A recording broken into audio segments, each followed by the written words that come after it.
അന്തരിച്ച മുൻ പ്രധാനമന്ത്രി ഡോക്ടർ മൻമോഹൻ സിംഗിൻ്റെ വിയോഗത്തിൽ രാജ്യത്ത് 7 ദിവസത്തെ ദുഃഖാചരണം പ്രഖ്യാപിച്ചു. ഇന്ന് രാവിലെ കേന്ദ്ര മന്ത്രിസഭയുടെ പ്രത്യേക യോഗം ചേരും. മൃതദേഹം കോൺഗ്രസ് ദേശീയ ആസ്ഥാനത്ത് പൊതുദർശനത്തിന് വയ്ക്കുന്നുണ്ട്. നാളെയാണ് സംസ്കാര ചടങ്ങുകൾ. AICC ആസ്ഥാനത്ത് നിന്ന് ഇപ്പോൾ നമ്മുടെ പ്രതിനിധി R. അച്യുതൻ ചേരുകയാണ്. അച്യുതൻ, വീണ്ടും താങ്കൾക്ക് സ്വാഗതം. അച്യുതൻ, എങ്ങനെയൊക്കെയാണ് ഈ കാര്യപരിപാടികൾ, ഏത് രീതിയിലൊക്കെയാണ് പ്ലാനിംഗ് പോകുന്നത്?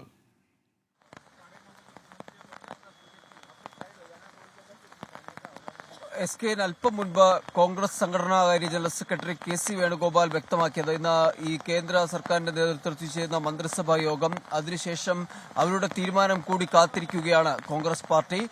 അതിനുശേഷമായിരിക്കും ഈ പൊതുദർശനം ഉൾപ്പെടെയുള്ള കാര്യങ്ങളിലേക്ക് കൂടി കടക്കുക. നിലവിൽ എന്തായാലും പാർട്ടിയുടെ കോൺഗ്രസിന്റെ ദേശീയാസ്ഥാനത്ത് ഭൗതിക ശരീരം, ഡോക്ടർ മൻമോഹൻ സിംഗിന്റെ ഭൗതിക ശരീരം അവിടെ പൊതുദർശനത്തിനായി എത്തിക്കും. ആ കാര്യത്തിൽ ഇന്നലെ തന്നെ ഉറപ്പ് ലഭിച്ചിരുന്നു. അതിനുശേഷം നാളെയായിരിക്കും സംസ്കാര ചടങ്ങുകൾ ഉണ്ടാവുക എന്നതും വ്യക്തമാക്കിയിട്ടുണ്ട്. രാവിലെ തന്നെ മുതിർന്ന കോൺഗ്രസ് നേതാക്കൾ ഉൾപ്പെടെ ഇവിടേക്ക് എത്തിച്ചേർന്നിട്ടുണ്ട്.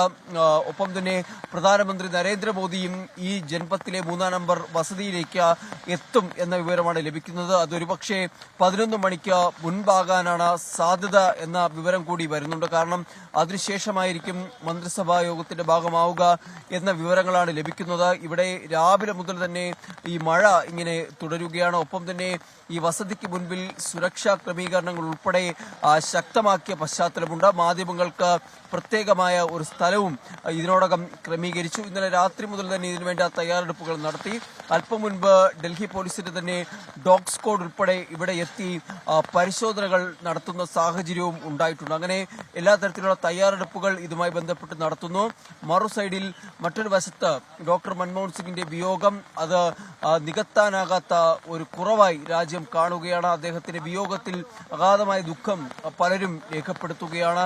ഈ 2004 അദ്ദേഹം പ്രധാനമന്ത്രിയായി വരുന്ന ഘട്ടത്തിൽ പോലും ഈ രാഷ്ട്രീയ ചരിത്രത്തിൽ പല നിർണായകമായ സംഭവ വികാസങ്ങൾ അക്കാലത്തുണ്ടായിരുന്നു. അത് അന്ന് UPA വിജയം നേടുമ്പോഴും സോണിയാഗാന്ധി പ്രധാനമന്ത്രിയാകണമെന്ന് ഭൂരിഭാഗം നേതാക്കളും ആഗ്രഹിച്ചപ്പോഴും വലിയ വിമർശനങ്ങൾ സോണിയാഗാന്ധി നേരിടുന്ന ഒരു ഘട്ടമായിരുന്നു. കാരണം വിദേശ വനിത എന്ന വിമർശനം പ്രതിപക്ഷത്ത് നിന്ന് ഉയർന്നു. അങ്ങനെ ഒരു ഭിന്നിപ്പിലേക്ക് രാജ്യം പോകേണ്ടതില്ല എന്ന് സ്വയം മനസ്സിലാക്കിയാണ് സോണിയാഗാന്ധി മൻമോഹൻ സിംഗിനെ പ്രധാനമന്ത്രിയാക്കുവാനുള്ള തീരുമാനമെടുക്കുന്നത്. അങ്ങനെ ഒരു ആക്സിഡന്റൽ പ്രൈം മിനിസ്റ്ററായി മൻമോഹൻ സിംഗ് 2004 രംഗപ്രവേശനം ചെയ്യുന്നു. ഏതാണ്ട് ഈ പറഞ്ഞതുപോലുള്ള അദ്ദേഹത്തിന്റെ അധ്യാപക ജോലി മുതൽ ഈ 2014 അതിനുശേഷം രാജ്യസഭയിലെ സാന്നിധ്യവും ഒക്കെയാണ് അദ്ദേഹത്തിന്റെ ആ ഒരു കർമ്മമണ്ഡലമായി നമ്മൾ കാണുന്നത്.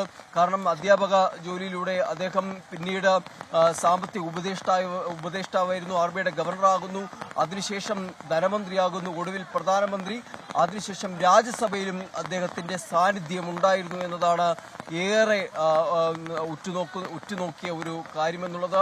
ആരോഗ്യം വഷളായ ഘട്ടത്തിൽ പോലും അദ്ദേഹം രാജ്യസഭയിൽ അദ്ദേഹത്തിന്റെ പങ്കാളിത്തവും സാന്നിധ്യവും ഉറപ്പാക്കി. പല നിർണായക ചർച്ചകളിൽ ഞാൻ നേരത്തെ സൂചിപ്പിച്ചതുപോലെ അദ്ദേഹം എത്തുകയും അതിന്റെ ഭാഗമാവുകയും ചെയ്തിരുന്നു എന്നതാണ്. ഒടുവിൽ കഴിഞ്ഞ കുറെ നാളുകളായി വാർദ്ധക്യ സഹജമായ രോഗങ്ങൾ മൂലം അദ്ദേഹം അവശതയിലായിരുന്നു. ഇടയ്ക്ക് എയിംസിൽ ഇതുപോലെ തന്നെ പ്രവേശിക്കുകയും അദ്ദേഹത്തെ വിദഗ്ധ ഡോക്ടർമാരുടെ സംഘം പരിപാലിക്കുകയും ഒക്കെ ചെയ്തിരുന്നു. എന്നാൽ ഇന്നലെ 8 മണിയോടെയാണ് എയിംസിലേക്ക് ഡോക്ടർ മൻമോഹൻ സിംഗിനെ പ്രവേശിപ്പിക്കുന്നത്. എന്നാൽ 9:51 അദ്ദേഹം വിടവാങ്ങിയ വാർത്തയാണ് ദേശീയ രാഷ്ട്രീയത്തെയും ജനതയും ഒരുപോലെ ഞെട്ടിച്ചുകൊണ്ട് പുറത്തു വന്നത് എന്നതും ശ്രദ്ധേയമാണ്. പഠനകാലത്ത് പോലും ഇന്ത്യയുടെ സമ്പദ് വ്യവസ്ഥയെ പറ്റി അദ്ദേഹത്തിന് ഒരു ധാരണയുണ്ടായിരുന്നു. അന്ന് അദ്ദേഹം അവതരിപ്പിച്ച പ്രബന്ധം അത് അധ്യാപകർക്കിടയിൽ പോലും വലിയ രീതിയിൽ ആശ്ചര്യപ്പെടുത്തുന്ന ഒന്നായി മാറി എന്നും പലരും അഭിപ്രായപ്പെട്ടിട്ടുണ്ട്. ഈ സൈക്കിൾ റിക്ഷക്കാരുടെ വേദന മനസ്സിലാക്കി അദ്ദേഹം ആ സൈക്കിൾ റിക്ഷയിൽ കയറുന്നത് പോലും ഒഴിവാക്കിയിരുന്നു. അദ്ദേഹത്തിന്റെ മാതാവ് ആശുപത്രിയിൽ കിടന്ന ഘട്ടത്തിൽ പോലും അദ്ദേഹം സൈക്കിൾ റിക്ഷയിൽ കയറാതെയാണ് പോയതെന്ന് പലരും അദ്ദേഹത്തിന്റെ ഈ വിശേഷവുമായി ബന്ധപ്പെട്ട ബന്ധപ്പെട്ട് അദ്ദേഹവുമായി ബന്ധപ്പെട്ട് നിൽക്കുന്ന പലരും പങ്കുവച്ച ഓർമ്മകൾ നമുക്ക് മുൻപിലുണ്ട്. അങ്ങനെ ഒരു വ്യത്യസ്തനായ ഒരു മനുഷ്യനായിരുന്നു മൻമോഹൻ സിംഗ് എന്നതിൽ തർക്കമില്ല. അദ്ദേഹം പുലർത്തിയിരുന്ന അദ്ദേഹത്തിന്റെ ആ വ്യക്തി ജീവിതം തന്നെയാണ് പാർട്ടിക്കുള്ളിലെ ഗ്രൂപ്പ് പോരുകൾ, അതുപോലെ മുന്നണിയിലെ പടലപ്പിണക്കങ്ങൾ ഉൾപ്പെടെയുള്ളവയിൽ നിന്ന് പൂർണ്ണമായും അകന്നു നിന്ന നേതാവ് കൂടിയായിരുന്നു.